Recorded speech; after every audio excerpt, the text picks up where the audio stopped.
Hello, ladies and gentlemen, welcome to Summer Greater Podcast. A podcast about homebrew and homies. This week, we're continuing where we left off last week. I know, something that we don't do all that often. You know what we often do is tell the fine children that we're going to pick up from where we left off last week, and then we'd forget. Yeah. We don't do that. Or we say, hey, this thing just popped into my head. It's totally not the topic of this week's episode. We'll come back to it. Yeah. I think we've done that at least 5 times. Ha ha ha ha. We will. We still will. Are we just going to have a recap episode? Each one of them's going to need an episode. We're going to have like a recap right. like month. You're right. But for this one, we couldn't not come back to it because we're talking about the citizen class again that our good friend Josh sent to us. We went through the core basics of the class last time, and we did not get around to the subclasses. So that's what we're doing this time. Required reading, by the way. If you're, I don't know, maybe you'll pick up the gist, but like go watch that one. The base class is really incredible, and Josh did an excellent job with that. So go watch 44. It's really unique to reading the core mechanics will explain better why the subclasses function in the way that they do. But before we get into that, I think we should take this moment to get into our hyperfixation phase a little bit. Yeah, but my hyperfixation phase. That's what. Don't worry. That's what the Summon Greater soundtrack segment is all about now. Summon Greater Sam game. I actually am on a hyperfixation as well, which is not necessarily a game or anything. I have been listening to the band Sleeping at Last a lot. And I found a song from one of their newer albums. I'm really bad at knowing like when things were released, but it is the I believe this one's from Atlas 1. They have 2 Atlas albums that they released. This one's from Atlas 1. The song title is Saturn. And I think this is a beautiful, beautiful song. And will absolutely bring a tear to your eye. It's just gorgeous. I'm going to play a little bit of it for Sam. And you don't get to hear it, so go listen to it yourself. I love that song so much. My favorite thing about it is the fact that it is already laid out perfectly for a D&D moment. Mm-hmm.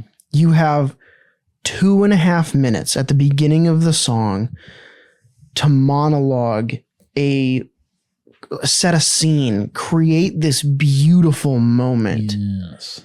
And then when the words to the song kick in is when you can slow things down and bring in dialogue, bring in your players. Obviously it elicits a lot of like, you know, the death of a player character, the death of an absolutely beloved NPC. Yeah, there's like an air of remembrance to it, I would say. Right.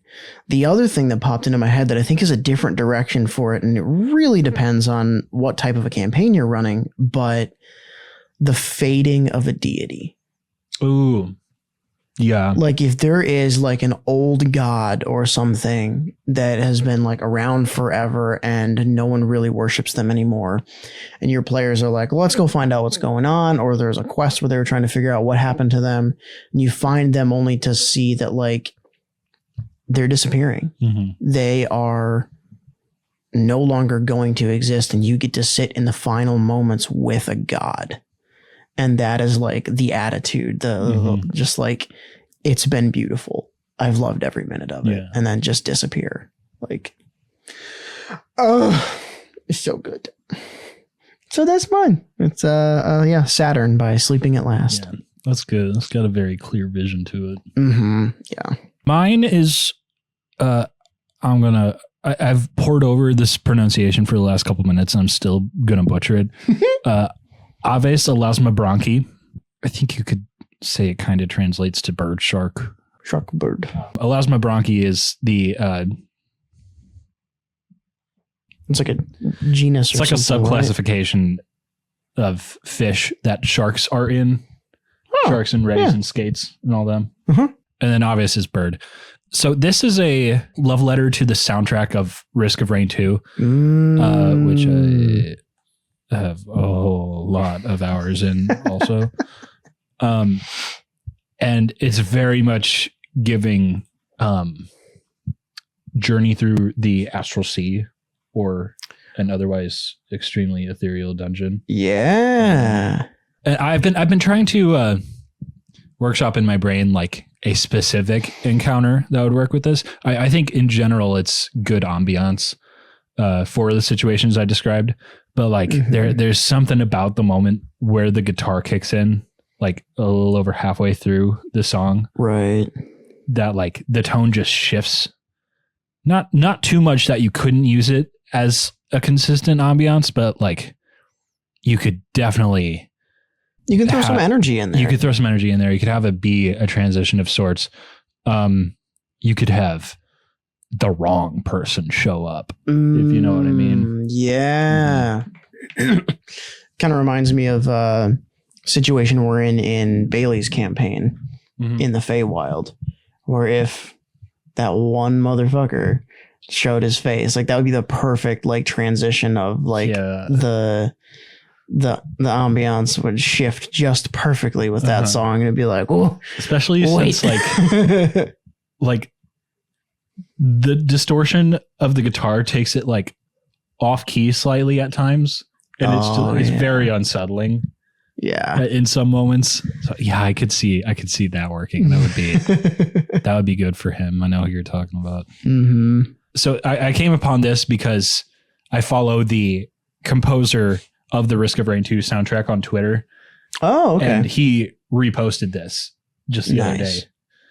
It was like, this is a crazy good implementation of like the vision behind my work. Nice. Like, dude, I can't imagine being the artist who created this. Right. Yeah, having the composer be like, this is amazing. Yeah. I would cry and stop making music. Yeah. Like that'd be like, all right, magnum opus, I'm done. Pretty cool stuff. Yeah, this guy did a fantastic job. Aves Elasma Bronchi by Barry _ nice. As always, both of these are going into the playlist. Kerchunk. It's there. You can find that under the video in the description. Hell yeah. Summon Greater soundtrack. Yeah. With it, we have some subclasses to get into. It's true. Is it 4 of them, 5 of them? I think there's 4. 2, 3, and 4. Yeah, there's 4 for the citizen class. Do you want to tell us a little bit about the ultimate banking experience? I was gonna say, I think I'm uniquely equipped to talk about this one. I work in the banking industry, yes. So the first subclass, and these are all careers. The first citizen subclass for citizen career is banker. Because of the way that the citizen class works, rather than taking a single subclass at level 3, level 1, whatever it might be, and then just leveling that up as you go, you can take multiple, what did he call it? Like, not specifications, I guess. Occupations. That's a good way to put it. Yeah, you can take multiple occupations. Yeah. You know, just 2 jobs. Gotta lock it in so you can afford rent. But every 2 levels, you get a new occupation, or you can increase your proficiency in an occupation. So the first level of, or first tier, I'll say tier so we can not get confused. The first tier of any career is going to be called the hobbyist tier. And then there is apprentice, expert, master, and veteran. So with each tier, you're going to get stronger, better abilities. The hobbyist tier for banker says that your life is marked with the sounds of coin and talks and investments. It is difficult to make money in a poor society, that is, at least until you come by and help people organize their coin and help them get back on their feet. You gain the magic item Investor's Coin Pouch. And you also gain the Return on Investments ability. I'll go into the coin pouch in a minute here, but the Return on Investments ability. You can invest coin into shops, inns, taverns, and other establishments. You may speak to the owner or representative of the establishment and make the necessary rolls determined by the DM. And if you succeed, you can invest into the establishment if it is open. For every 10 gold you invest, you gain 1 gold at the end of the week, which appears into your investor's coin pouch. The coin pouch has an interior space considerably larger than its outside dimensions, roughly the size of a large pocket. The pouch can hold an unlimited amount of coin, but can only hold coin. Anything else placed inside the pouch is met with an unbreakable solid surface. The pouch weighs 1 pound regardless of its contents. Any amount of desired coin can be retrieved from the pouch. Retrieving an item from the pouch takes a bonus action. Functions very similarly to a bag of holding, but specifically for coins. Yeah. I like the idea of bag of holding, but it's a purse. Yeah. Yeah. And I think it's great. It's a really, really fun little intro to being a banker. Like, yeah, I'll throw some coin at you, and if that thing works out, we're in this together now.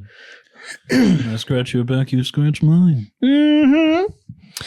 With the apprentice tier of banker, the best way to save your money is to find or make the most profitable deals and discounts. You gain immunity to charm effects and advantage on persuasion and insight checks. Pretty strong little effect there. I love it very, very much. It's giving shrewd dealer, and I have a suspicion that I know where Josh got this idea. Oh, I'm a Toydarian. Mind tricks don't work on me. Okay. Only money. probably. Because where your hyperfixations are, like Risk of Rain and things like that, Josh's is Star Wars. Yeah. It always has been. So this screams Watto to me, and I think that's hilarious, and I love it so much. At the expert tier for banker, saving money means keeping it safe. A coin protected is a coin earned. You cannot be pickpocketed without your knowledge, and you can live a wealthy lifestyle as long as there is a financial institution in the city you are in. Additionally, if your investor's coin pouch is not on your person, you may use a bonus action to have it magically and immediately returned to you, no matter its location. You may also share this ability with one other non-weapon item that you own per day that is on your person at the beginning of the day. You must choose said item at the beginning of the day and can choose the same item or a different item the next day. So you get basically the ability to magically summon an item that is not a weapon in addition to your coin purse. Mm-hmm. The master tier of banker. Sometimes the riskiest investments reap the greatest rewards. A wise person knows when to take that risk. You gain the play to win ability. As a bonus action, you can remove a single gold coin from your investor's coin pouch and choose yourself or a willing creature within 5 feet of you. You toss the coin in the air and roll a d20. If you roll an even number, the coin lands on heads, and you gain or grant advantage on the next attack roll or ability check, and the coin disappears having been spent. If you roll an odd number, the coin comes up tails, and you gain or grant disadvantage instead. You may use this ability a number of times per day equal to your proficiency bonus. I think that one's really, really fun. It is a 50-50 game of chance. You might help or you might hurt. Yeah, this I want more things in the game like what's the wizard thing called? Portent. Yeah, Portent. This is kind of that. Yeah. It reminds me of like a riskier bardic inspiration. Yes. Which I think is really, really fun. I like that there's a just as heavy of a downside as an upside. I think it can make things really fun. Like, I'm going to help you. No, I made it worse. Sorry. Yeah. Could lead to some really, really fun role play scenarios. It could, yeah. And then finally, at the top tier of banker, we have the veteran tier. Your gathered investments can be used to end dangers, but at a calculated cost. You gain the compounded interest ability. When you are wielding a weapon that you are proficient with, you may use a bonus action to increase the weapon's attack and damage with coin. You may choose how much coin you use, and the coin is instantly withdrawn from your investor's coin pouch and magically infused into your weapon. For every 50 gold coins you spend in this way, your weapon gains +1 to its attack and damage, which is the same damage type the weapon uses. If the weapon has multiple damage types, you may choose which type is increased. This effect lasts until after you make a successful attack with this weapon. I think that's fun. It's a really, really funny way to add pay to win to D&D. Yeah. This made me think of Francis Scott Fitzgerald from Bungo Stray Dogs. Everyone in that show is named after an author. Okay, I was going to say, it was like, wait. But like his whole thing is I'm incredibly rich and I can spend money to hit you really hard. Amazing.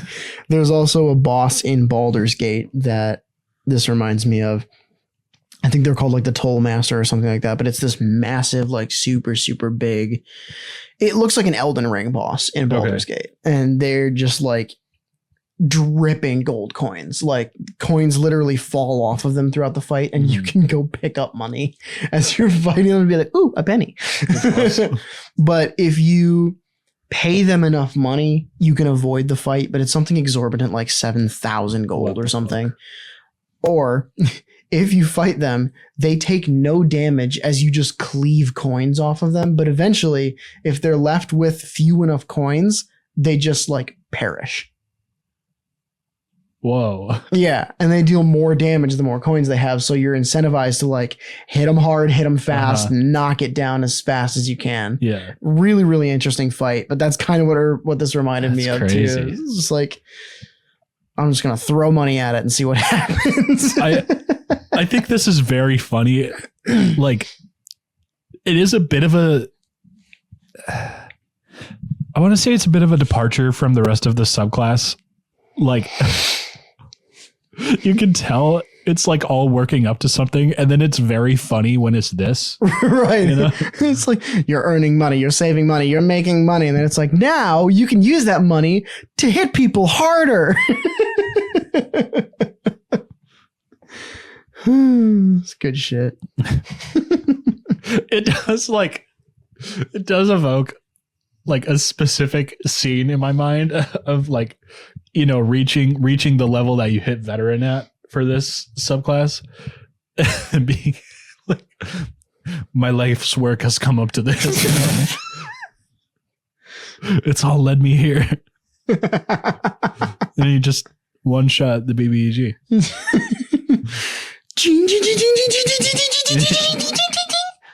Bink. Oh man. Next is the cook. Cook. At the hobbyist tier, your life is marked with the sounds of tasty ingredients mixed to create a symphony of taste. People of your town recognize your ability to satisfy hunger beautifully and how you use your kitchen tools without harming yourself. Notably. Unlike some... never mind.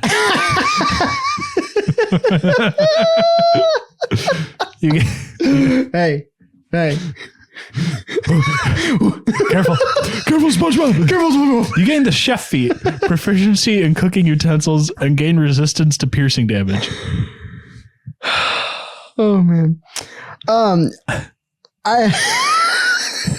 Sorry. I have the chef feat pulled up here. Yeah. I'm assuming he probably created this with the OG 2014 chef feat significant difference in mind. A little bit, yeah. Okay. I'm going to read the old one. You increase your constitution or wisdom by 1 to a max of 20. You gain proficiency with cook's utensils if you don't already have it. As part of a short rest, you can cook special food, provided you have ingredients and cook's utensils on hand. You can prepare enough of this food for a number of creatures equal to 4 plus your proficiency bonus. At the end of the short rest, any creature who eats the food and spends 1 or more hit dice to regain hit points regains an extra 1d8 hit points. Within 1 hour of work or when you finish a long rest, you can cook a number of treats equal to your proficiency bonus. These special treats last 8 hours after being made. A creature can use a bonus action to eat one of those treats to gain temporary hit points equal to your proficiency bonus. So the whole point is, I make you yummy snack, you get healthier. So giving the chef feat there, and then also increasing the amount of additional hit points regained on short rest is pretty cool. Yeah. Is very nice. At the apprentice tier, your ability to identify what ingredients can be used and which ones are best is applied into your daily routine as a life skill. You gain proficiency in nature. If you're already proficient in nature, you gain expertise instead. Additionally, you gain the only the best ingredients ability. If you hold a small unknown piece of nature for 5 minutes, you can identify its non-magical properties, if any, and its usual place of growth in the world. I'm so sorry. I know it says like small unknown piece of nature. I'm imagining probably thinking of like a plant or a leaf or something, but I'm imagining this dude getting on his fucking hands and knees and picking up a squirrel, being like, "What are you good for?" Well, that is probably also true. It absolutely is, Yeah. but it struck me as funny. Yeah. I'm just like, I'm going to hold this creature. Now I know how to cook you. Behold, a piece of nature. I did think that phrase also is extremely funny. Piece of nature. I mean, that can describe so many things. And I think that's why it is so funny. Like, you can get hit by fucking flying monkey dung and be like, piece of nature. Where do you grow in the world? Oh, God. Expert tier, you've carved many an animal with your blades of steel, turning them from ferocious hunter into delicious prey. You have proficiency with weapons that have both the light and finesse properties. Ooh. Oh, specifically both of them. That's interesting. And you have advantage on melee attacks against animals and beasts that you can see when using a weapon that you're proficient with. You're very incentivized into light finesse weapons here. Additionally, people who gain hit points from your chef feat gain an additional 2d8 for your short rest meals instead of a 1d8. Oh, that's where it is. I thought it was earlier. We are upgrading chef now. Chef better. Chef getting better. Yeah. Also, I like what you said about like being incentivized to use like the smaller weapons. Yeah. I think it's great. Gives you a little more work that you can do with like daggers and shit. Yeah. Or like a pizza cutter.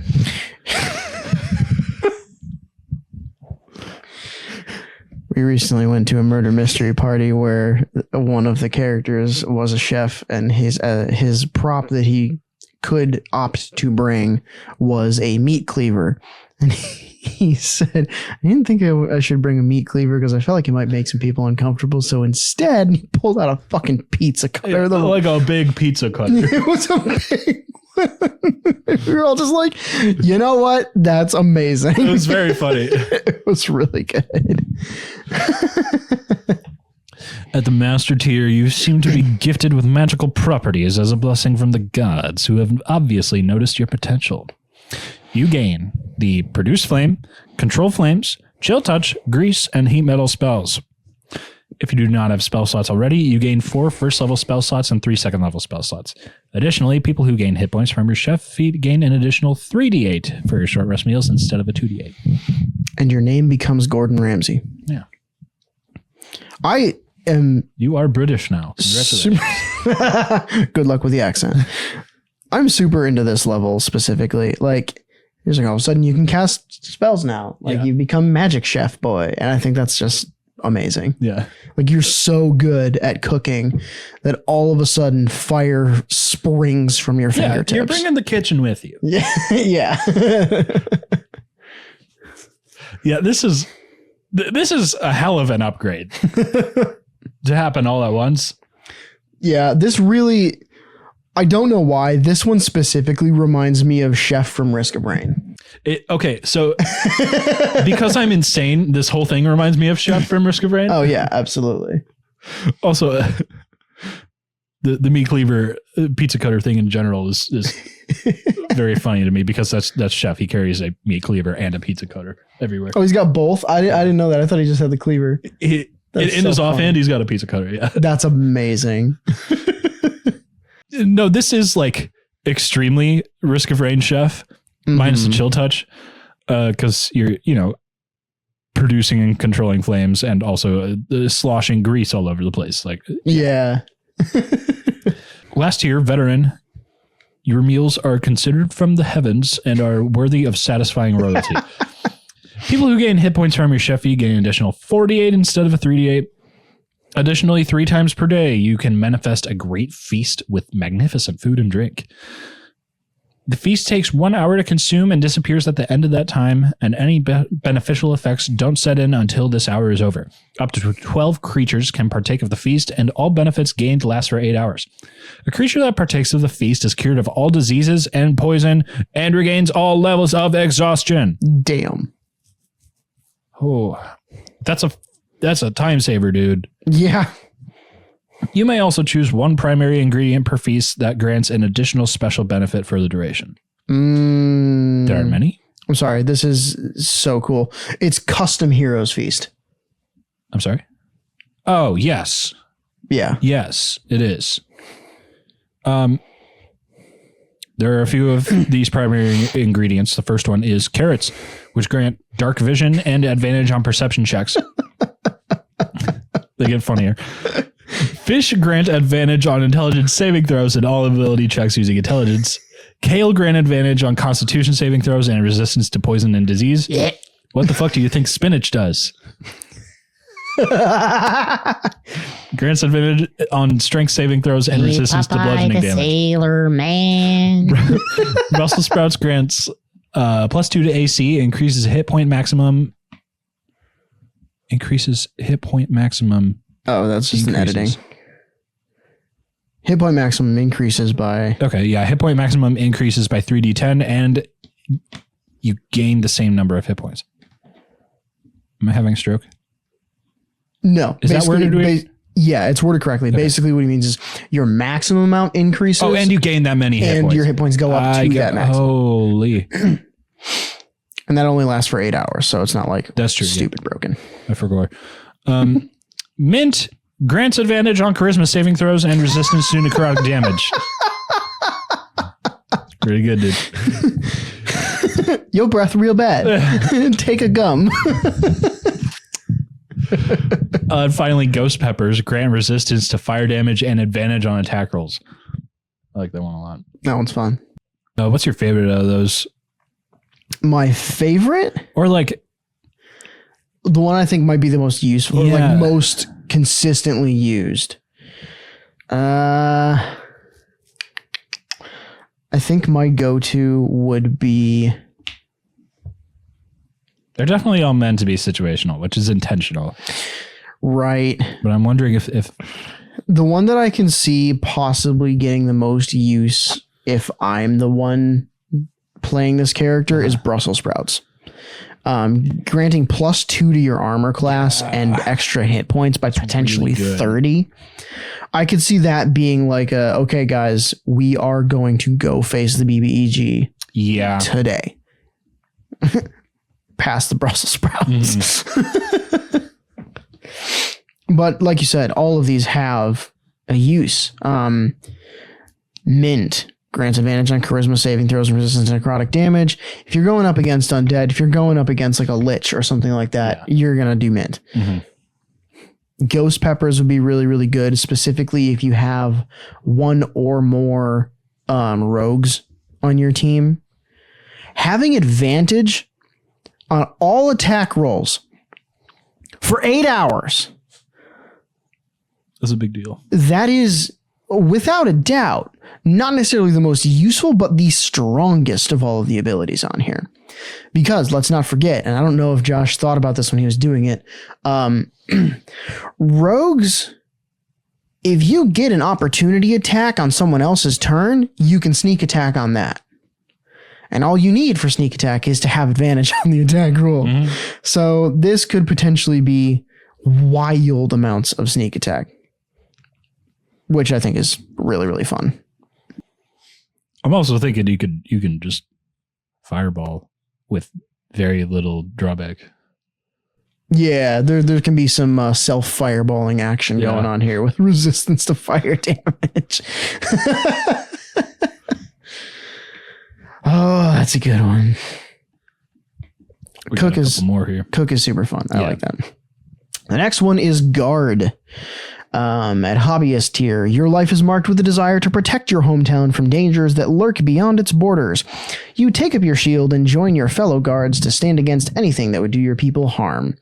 You gain the Mounted Combatant and Shield Master feats, and you gain proficiency in shields. Heavily incentivizing you to have a horse. Go get a horse. And a shield. And a shield. Good shit. Very much, I think, of the hobbyist tiers, this one is the most like, here is your job. Do it.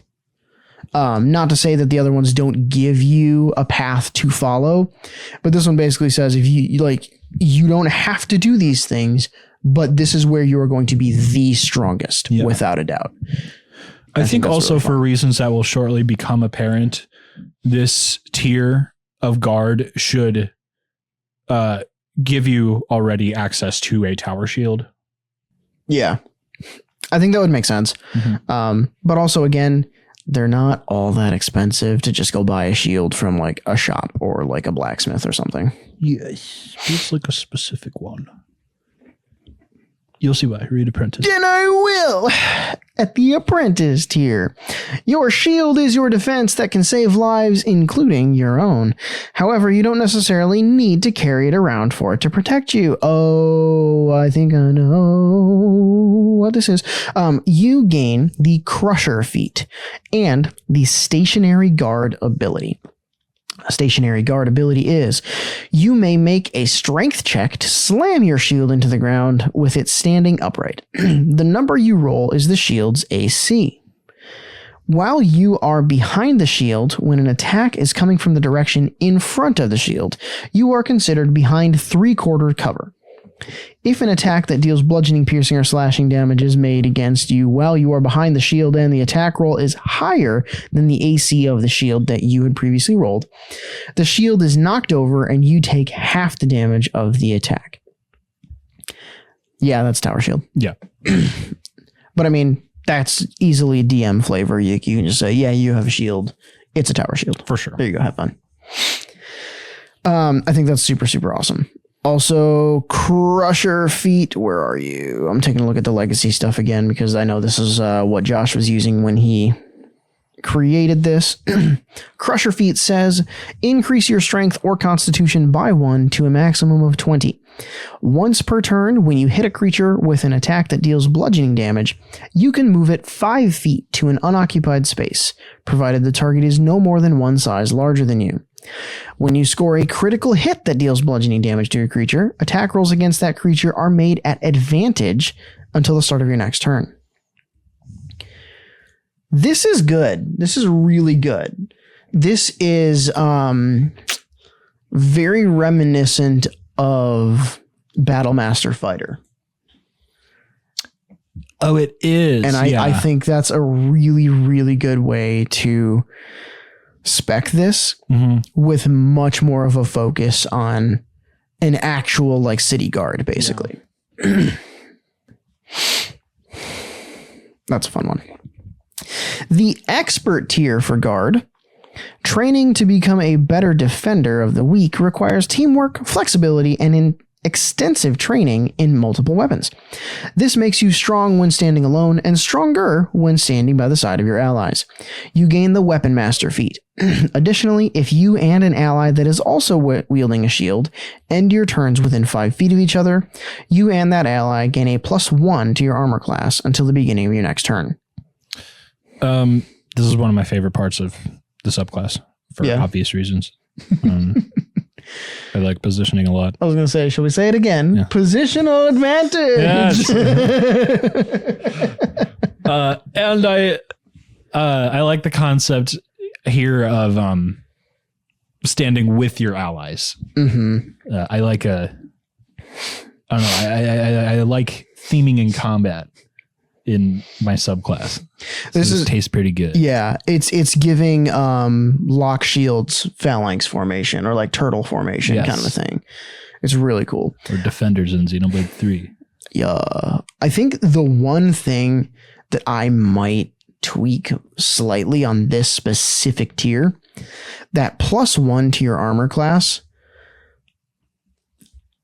I feel like that should either be slightly higher or it should stack. With people in your vicinity? Yeah. I agree. Yeah, I think that makes sense. Yeah. I think like giving a +1 to your armor class is great.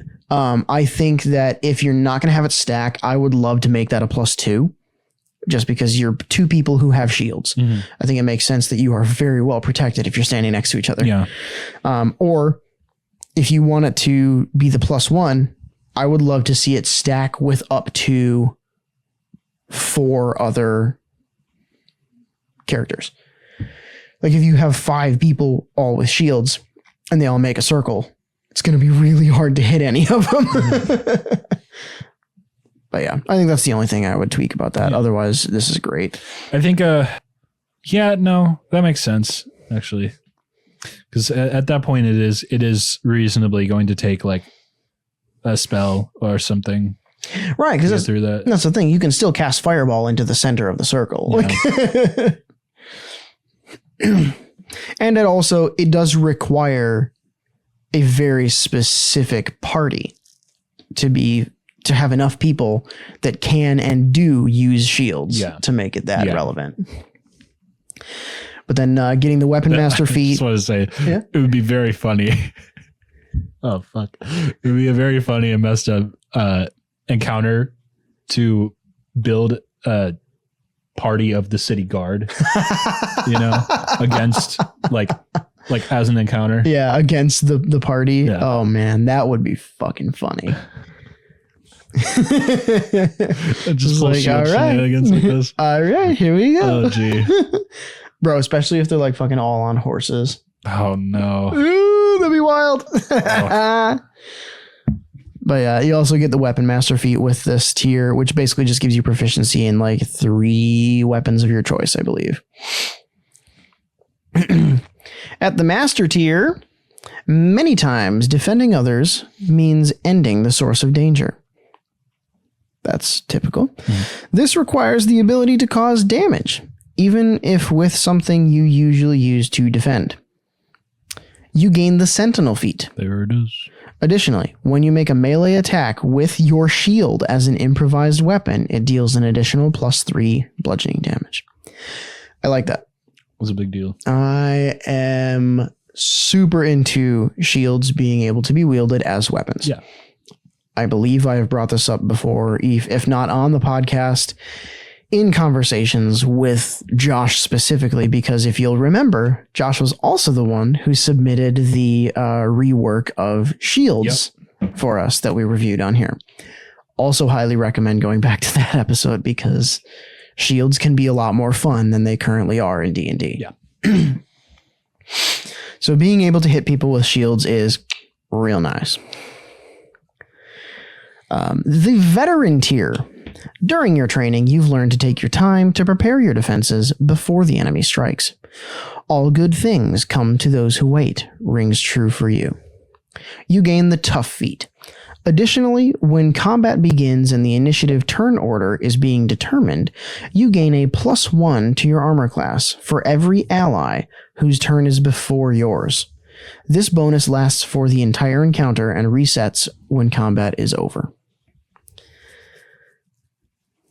That's wild. That's interesting. It incentivizes Rolling really freaking low. rolling In initiative. low and having low decks. Yeah. Which, to be fair, a lot of people do if you're playing a more shield and heavy armor focused class. You're pretty incentivized if you plan to do a citizen build around guard. You're pretty incentivized to focus on strength and constitution. Yeah. Can you imagine going like guard paladin? Yeah, I sure can. You ever divine smite someone with a shield? Power of Christ compels you. I think that makes complete sense. That's a holy warrior. Absolutely. Right, yeah, man. Dude, that's so freaking funny. Yeah, this is this is probably the most directly combat focused out of all of them, I would say. Yeah. It could, I want to say it could almost be a fighter subclass also. But I think it benefits incredibly from having the skills of the class. Yeah. You know? Using the what are the courage points or whatever. Yeah. Yeah.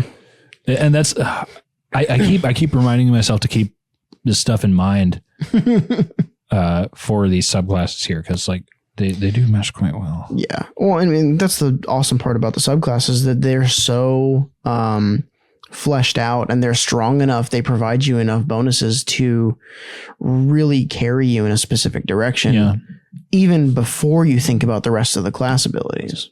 All right, we had a necessary distraction there, but we're moving on to Professor. We're back, baby. When you're but a hobbyist, a simple adjunct, knowledge of the world is your passion, and you love to communicate it with as many people as possible. You gain the linguist feat and proficiency in history and religion, and your choice of either nature or arcana. If you're already proficient, you gain expertise instead. At Apprentice, your knowledge allows you to be quite perceptive of how other people speak and act around you. You gain the observant feat and 3 additional languages of your choice. You become proficient in 3 additional languages of your choice. At Expert, when a topic of study becomes interesting to you, it encompasses your entire mind. Although distracting, it can be a great advantage. You gain the Focused Student ability. Once per day, you may choose to raise your intelligence modifier by up to +5. Damn! Or up to 20 for up to 24 hours. Once per day. Why would you not do this? Because your AC is lowered by the same amount for the same duration. I mean, okay, I see what he's going for here. Yeah. Good God. Jesus Christ. Outside of combat, in downtime, this is fantastic. You do this every morning when you wake up. That's phenomenal. Even looking back at Hobbyist and Apprentice, for one, the linguist feat was sunsetted in 2024 D&D. It's no longer in the player's handbook or whatever. It's a fun one. I like it. It's still in Legacy. Your intelligence score increases by 1. You learn 3 languages, and you can create written ciphers. Like, you can code messages. I think it's super fun. Mm-hmm. And yeah, proficiency in nature or arcana. If you're already proficient, you gain expertise. Like, this is so Professor. Like, you're gonna be the skill monkey. Here's the crazy part of Focus Student to me. You can pop this whenever. You can pop this in the middle of a battle.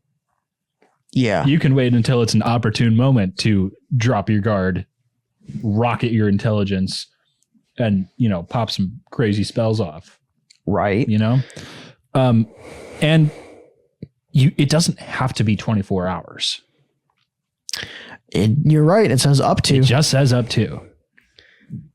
So you can shut that off whenever. But you get it once per day. Dude, multi-classed Professor Citizen with Wizard. Yeah. That shit is wild. That's crazy. Oh my God.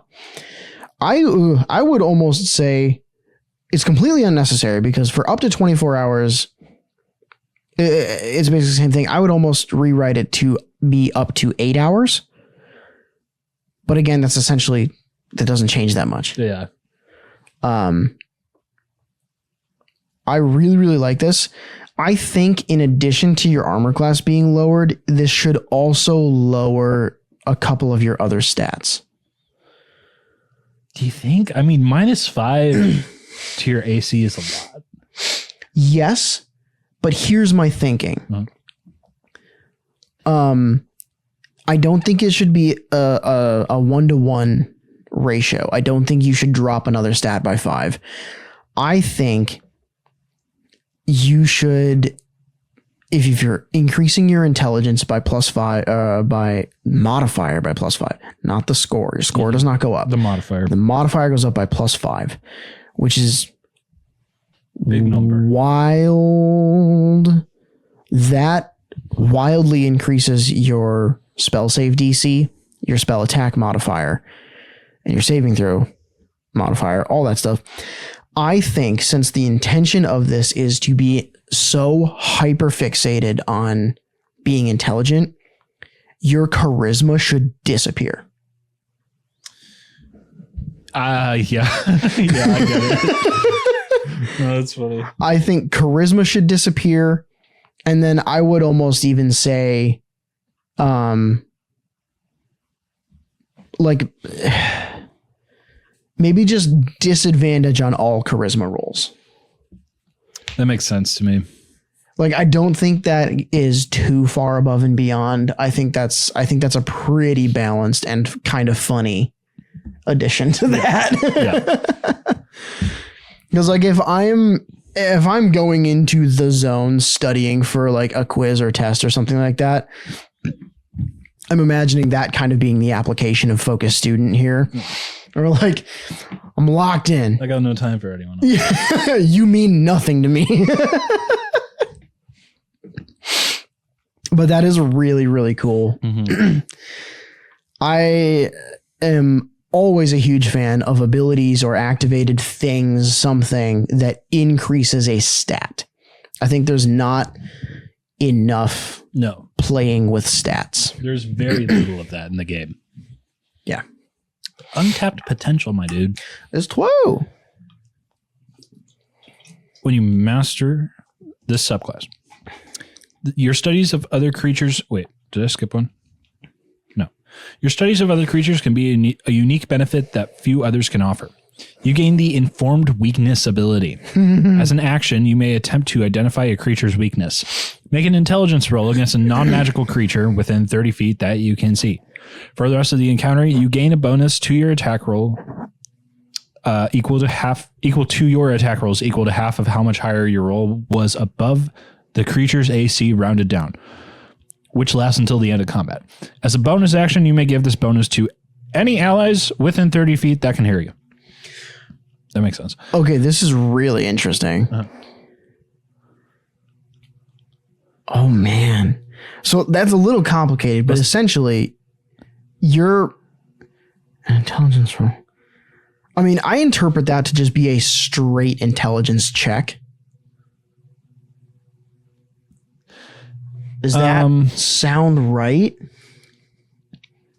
Yeah, it does. Yeah, I think that's right.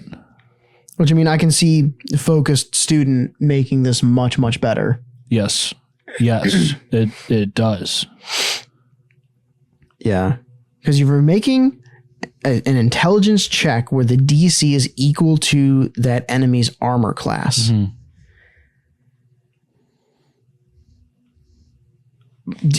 And you gain a bonus. Okay, so you roll a 20, dirty, right? Uh-huh. Their AC is 15. That's a +2 bonus. You get plus right? 2. Yeah, because it's 2 all attack rolls, and you can pass that bonus to your allies as a bonus action. So they'll all get +2 to their attack rolls against this creature. That's how it goes. I like that a lot. Excuse me. Yeah, any bonuses to your intelligence are much appreciated with this ability. Absolutely. Oh my god. Like, you want to boost the hell out of that. And like this sounds a lot more complicated than it is. Like, once you really sit down and think about, okay, when you're rolling this against this and it provides you this, it's not as bad as it sounds. And it's extremely useful. Like, this makes you a central figure in combat. Yeah.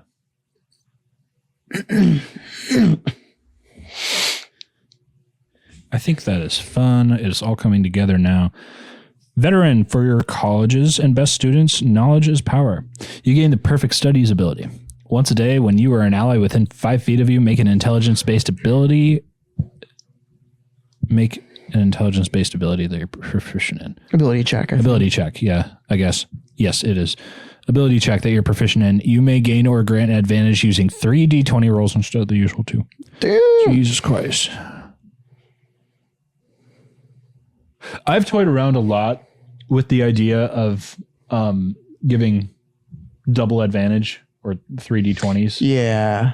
And I think it's very powerful. And like that concept should be used extremely sparingly. So I think that this is a good spot to put that. Yeah. No, I really like that. There's so much of all of these subclasses that I love for so many different reasons. But like the ones that are just enough adjacent to like a class that we already have, but specialized in a slightly different way. Yeah. It makes me really, really happy, because the one thing that I love most about D&D, and I'm sure you all are aware of this based on all of the episodes you have or have not seen, it's being able to tweak your experience to exactly what you want it to be. Customizing how you play, what you play, how you interact with other players in the group. It's the best part of the game. And these give you so many incredible options for that. It makes me really, really happy. Can you be proficient in a straight intelligence check? Sadly, no. Okay. I was going to say, if that were the case, like, that would be wild. That would be kind of insane, because it would play into the informed weakness ability. Yeah, it would. No, proficiency with like intelligence basically gives you your saving throw bonus. Right. Straight intelligence check is unfortunately just a straight intelligence check. Which is why DMs out there, don't give us as many straight checks. If it can possibly be a skill, let us use our fucking skills, please. It can almost always be a skill. Yeah, it should always be a skill. Almost always. We have encountered situations where it's like, I don't know. I guess that's true. It just doesn't bring joy. Yeah. I am of the belief that skills are as encompassing as they need to be. And if you need to create another skill for someone to be proficient in, do so. Because straight checks are boring, especially when you are above level 5 and your proficiency bonus is actually useful. Why are we rolling straight skills using a stat that may not be super optimized, but it's a skill that your character is trained in? Like, why, or something your character has done or should know about? Because most of the time those straight checks come about as like, hey, your character would have some knowledge of this, make me an intelligence check. And it's like, can I do history, please? Because I should know about this. Yeah, and I have proficiency in that. Let's be real. Right. Yeah. But I got that out of my system. I'm good now. Thankfully, it's not a problem that we encounter. No. Basically, God, no. Rarely ever comes up. These are super fun, and Josh is working on more. He says in the future, he's working on farmer, blacksmith, fisherman, clergy, merchant, innkeeper, and more. That's awesome. But here's the fun thing. So are we. In fact, we have been. To end the episode off here, we have both of us created our own subclass to present for the citizen. It's true. What was yours, my man? Mine is...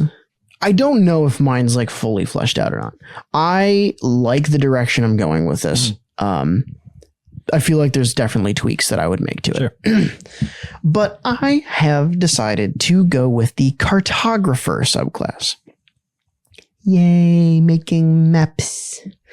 The cartographer subclass for citizen at the hobbyist level. Your life is marked with the instinct to familiarize yourself with your surroundings. Your keen mind for art and measurements has made you a respectable map maker. You have mapped several of your local towns, fields, and more. You gain proficiency in cartographer's tools, the keen mind feat, and you always know which direction is north as long as you can examine either the sky or at least 100 square feet of your surroundings.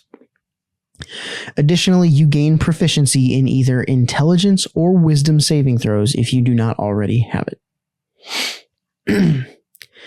At the apprentice level, your maps grant you a deeper understanding of your surroundings. You gain advantage on survival checks. And if you spend at least 1 hour exploring or mapping your surroundings, you have advantage on investigation checks to scour the area around you. Additionally, you gain proficiency in the history and investigation skills if you do not already have it. At the expert tier, your investigative skills have increased even further.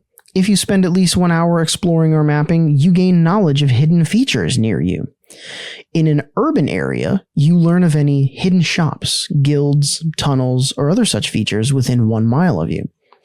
In a rural or wilderness area, you learn of any natural springs, rivers, caves, monsters' lairs, or other such features within 1 mile of you. You also gain expertise in one of either the history or investigation skill. At the master tier, you gain the ability Know Your Surroundings. As an action, you may sense the layout of any structure, cave system, etc. within 1 mile of you. You gain knowledge of its topography, floor plan, and entry and exit points. You may use this ability once per day. Additionally, you may cast Find the Path as a ritual spell. At the veteran tier, you gain the ability to create accurate maps in almost no time at all.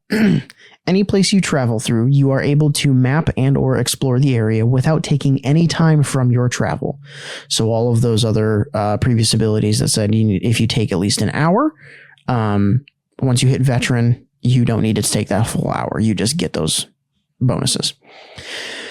Additionally, when you roll below a 10 on your D20, for any history or investigation check, you may treat the D20 roll as if it were a 10.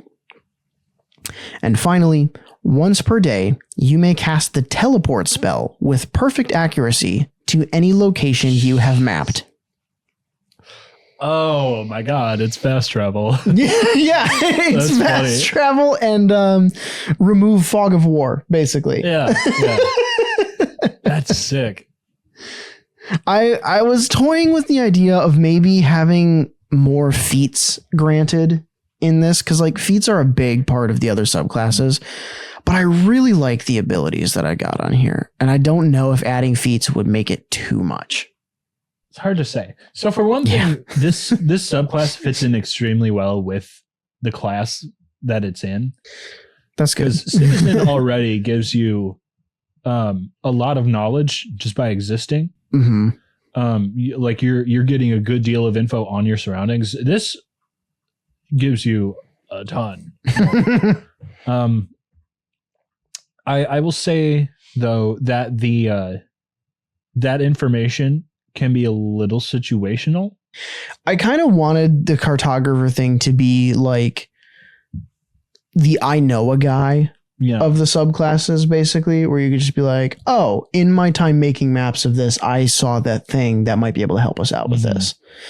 It is really situational. And I think I would maybe give it access to a couple more spells earlier on. If anything.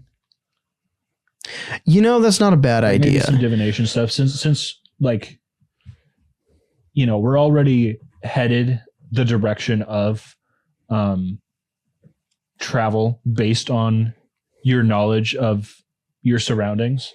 At the end of it. We could perhaps have some spells that help you gain that knowledge. That's really true. Yeah.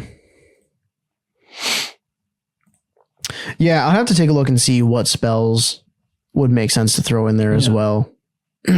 But yeah, specifically because Find the Path and Teleport are added later on, it would make sense absolutely for some other ones to be like at the earlier levels. I like this a lot though. It's fun. I really enjoyed working on this one. I wasn't really sure what I wanted mine to be because we both talked about like, we should do one and like add it to the list kind of a thing. It was funny. I didn't even see that he had added that little list of the ones Josh was currently working on at the bottom there. So I'm really glad I didn't accidentally take one of those. Yeah. Because I was just like, I don't know, what's a fun one I could do? And I was like, blacksmith? I don't know. That feels a little basic. Like I want to do something funky and off the wall. Here's mine. What you got? This is the coach. Coach? Yes. Put me in, coach. In the old days, you made a name for yourself on the local sport field, revered as the best of the best at your peak. That time has since passed, but your legacy lives on in those who seek discipline under your mentorship. This team would be nothing without their coach. You gain the Inspiring Leader feat, as well as proficiency in athletics and proficiency with thrown weapons. You may take the Inspiring Leader feat in this circumstance, even if your charisma score is below 13. Important to note, because typically you need a charisma score of 13 or higher to take Inspiring Leader in the first place. Let's talk about that feat for a moment. You can spend 10 minutes inspiring your companions, shoring up their resolve to fight. When you do so, choose up to 6 friendly creatures, which can include yourself, within 30 feet of who can see or hear you and who can understand you. Each creature can gain temporary hit points equal to your level plus your charisma modifier. A creature can't gain temporary hit points from this feat again until it has finished a short or long rest. Why are you pulling up Hercules? Because it's giving Phil. It's giving Phil. You're right. From Hercules, Disney's Hercules. Danny DeVito's satyr character. Oh, man. At the apprentice tier, the newbies are strong, but coach knows a thing or two about staying upright in a scrimmage. You gain advantage when making athletics checks. I'm sorry. Please keep going. This is just the fucking funniest thing. You gain advantage when making athletics checks for the purpose of grappling an opponent, as well as when an opponent attempts to grapple you. Additionally, if an opponent should fail to grapple you, you may turn their weight against them and knock them prone. Also, if your charisma score was below 13 before, it's now raised to 13. Hell yeah. I wanted to pair that with the addition of Inspiring Leader, but I didn't want to throw that in immediately. Right. So it's on a bit of a delay. At Expert, you're really gaining the trust of your team. Inspiring Leader is now even more inspiring than before. You may use this feat on as many creatures as you like within 30 feet of you, rather than being limited to 6. Once per day, you may activate this feat with a simple rallying cry as a bonus action. When used in this way, all affected by this feat gain advantage on attack rolls and Constitution saving throws for 18 seconds. This effect applies to you as well. Additionally, when used as a bonus action, affected creatures gain temporary hit points even if they already have gained hit points on this day from Inspiring Leader. Ooh, so stackable temporary hit points. Yes. Only when you use it as a bonus action. Typically, Inspiring Leader, you can use it as many times in a day as you want, but it takes 10 minutes to do so. but the temporary hit points do not stack. And they continue to not stack if you use it normally, even if you have this ability. But if you do use it as a bonus action. The rally cry is the only one. Gotcha. That's fun. I really like that. Master, seeing your team succeed fills you with vigor. You could not be more proud of what they've accomplished tonight on this field. You gain the ability Coach's Pride. When a party member within 30 feet of you successfully lands an attack, you add a +1 bonus to your next attack and damage roll. This bonus stacks every time a party member within the radius lands an attack until you make yours. And then it resets. That's fun. Veteran.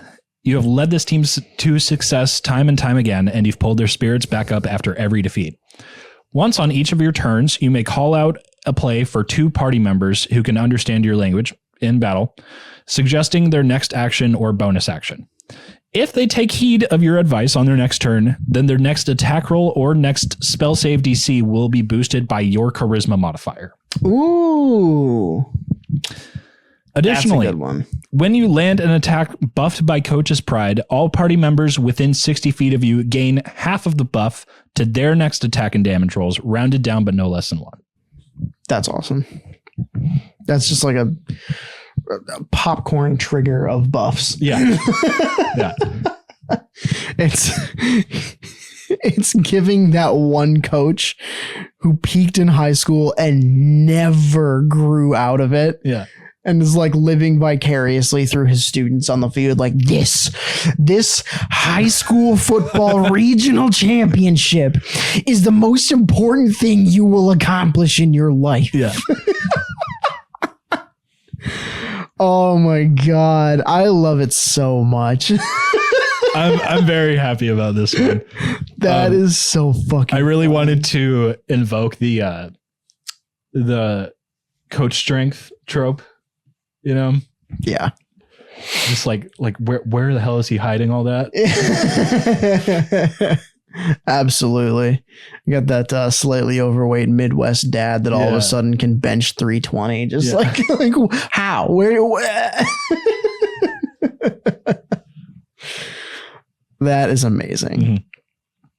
Oh man. So I hope you like those, Josh. Mhm. We worked pretty hard on those. These are fun. Yeah. And the class is fun. And we'll have a version of it down in the description somewhere. Mhm. You can click and check it out and use it for yourself. I think the beauty of the citizen class just in general too is the fact that it really encourages you to work with your DM, come up with your own occupation. Mhm. And, you know, what type of a citizen would you have been? And slap something together. I mean, Sam and I put together these two in a day and a half, couple days. It would not be hard for you to work with your DM when prepping a campaign and just be like, hey, I kind of want to try this. I think my character would be a farrier. I put horses on put shoes on horses. And what can we do with that? Yeah.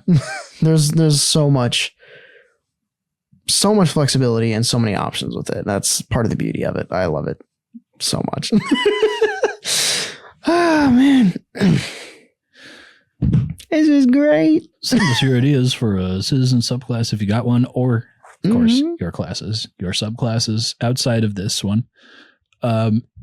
And your song ideas for Summon Greater soundtrack. Yes. Please. That's summongreaterpod@gmail.com and @summongreater on Twitter. As always, like, comment, subscribe. Please do the things. Help us find more friends. Yay. Thank you for watching and see you in the next one. Bye-bye.